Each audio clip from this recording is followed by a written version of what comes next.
gwestiwn nesaf ni wedi cyrraedd y studio y holl ffordd o'r Alpau, a di wneud hynny ar gefn i beic, erbyn hyn yn byw yn yr Alpau yn tîn, ond yn wreiddiol o Dre Lech yn Sir Gar. Felly, croeso adra i ti. Diolch yn fawr. Gai o holi gan bod wedi bod yn sôn am y tywydd y fanna a'r tymora. Sut dywydd ges ti i ddod draw? Gades i o ddibyti 30 grad Celsius. Cwpl o ddwrnodau law, ond dim gwynt. Felly, diolch am hynny. Lwcus iawn. Felly, beth sy'n lwcus. Ie, felly, Sonia, am y taith feic sydd wneud llyta o'r Alpau i fan hyn, pam o'ch ti'n neud o, a gall esbonio, pam ti'n byw drawn Alpau byn hyn hefyd? Sa'n siŵr pam nes i fe'n wreiddiol, ond erbyn diwedd, casglu arian ar gyfer calon screening oedd y nod. Felly, wedys i, oce, mae want arna i fy'n gytre ar beic. A Google search 1000 milltir. Felly, eith i amdani i treial rhannu'r daith lan i 10-11 diwrnod, ffindio gwesti ym mhob ardal a gobeithio am y gorau. O ie, a faint gymroddau ti?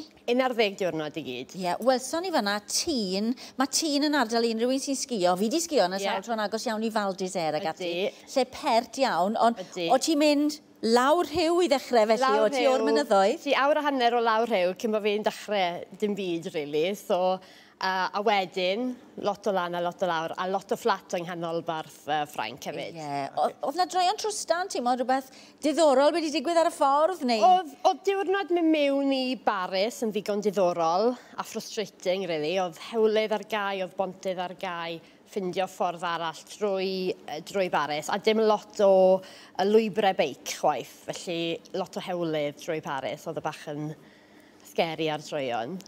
Sut groeso ges ti pam gyrraeddos ti adra? Wel, am groeso, allan ni ddim fod i gofyn am gwell, ond ni ddim yn disgwyl o gwbl. Dyma ni, troies i'r tro topco, gweld lawr a, oh my gosh, a dyn edrych fel bod rhywun yn priodi yn y capella, wir. A o'n i ddim yn disgwyl y crowd o gwbl, a cynghorydd Cyngor Sir Gyfyrddin wedi gwneud yr ymdrech i ddod hefyd, felly ni ffili credu. Ni'n gweld y clip eto, dim os o'n i disgyn oedd i ar y beic ar ôl croesi'r llinell Ddyrfyn.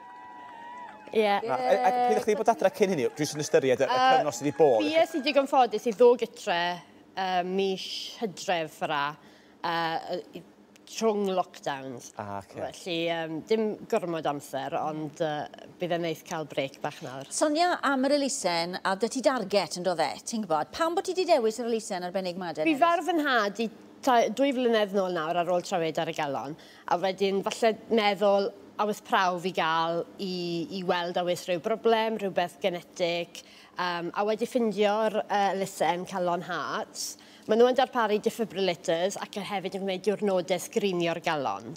Y targed oedd i gael diwrnod o sgrinio 7,500, a wedyn gallai gynnal y diwrnod yng Nghaerfyrddin yn lleol i bobl lleol yr ardal sydd wedi cefnogi, neu sydd ddim wedi cefnogi, mae pob croeso i chi gyd, ond wedi erbyn hyn croesi'r 10,000. Waw! Mae'n anhygoel bod caredigrwydd pobl mor overwhelming. O, fi'n siŵr bod ti ddim yn disgwyl hyn pan nes ti weid, o, fi'n mynd i fynd fel ti'n gweud, dwi'n gweld ar dy gris ti, o tîn i'r tŷ. O tîn i'r tŷ, ie. Ie, fi'n siŵr bod ti'n mynd i disgwyl. Dim o gwbl, rhywbeth bach oedd e fod, a wedyn, mae tîm archnata gyda fi nawr, so... Ac ti griw dy hun, dilych, diolch. O'n i'n gofyn i ti, cyn i ni ddechrau'r rhaglen, o'n i'n gweud oedd na droion trwstan ac ati wedi si, wel, o'n i'n oreit, ond gafodd y gŵr mach o broblem, do fe? Fi ddim pwncter o gwbl. Gath yng ngŵr i yn y car, 2 bwncter, a wedyn dath 2 i gwrdd â fi am y diwrnod dotha, gath un o'n nhw bwncter fyd ar y beic. Mae'r feic di'n iawn. Felly dweud, tywydd da, dim bwncter, ti wedi cael dipyn o look dda ar hyd y ffordd. Do.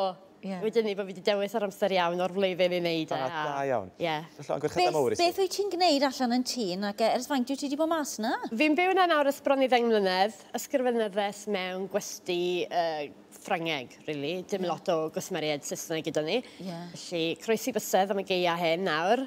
So beth oedd i geia diwetha, achos ti'n meddwl ddim lot o bobl yn teithio? O, ddim lot o bobl yn teithio, ddim lot o gysmeriad. Oedd yn gadael lot o amser i ni i sgio. Lot o gerdded lan mynyddoedd. Wel, dyna ni'n dweud... I gael sgio lawr. A dyna oedd y treinio ar gyfer hwn y sgio oedd wedi cadw chdi'n ffit? Ie, gallwn ni ddim fod fwy ffit, sa'n credu. Rhwng hwnnw a wedyn haf o seiclo yn y mynyddoedd.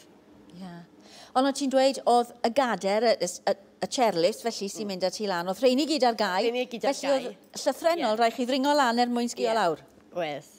Dim rhyfedd bod ti'n Oedd e rhyw 2 awr lan i gael 5 munud lawr. Felly, ie. Wel, gobeithio fydd pethau yn well nawr. Pryd ti'n mynd ôl? Mewn beth i fish, ar ôl y diwrnod sgrinio yng Nghaerfyrddin, gobeithio. Ie, ar dy feic neu... Na, bydd y beic yn y car. Ie. Felly. Joio ar y ffordd nôl. Ie, ti'n heiddi'r gorffwys, a llongyfrchiadau, pob lwc o'r un o sgrinio fe, da iawn ti. Llongyfrchiadau mawr i ti.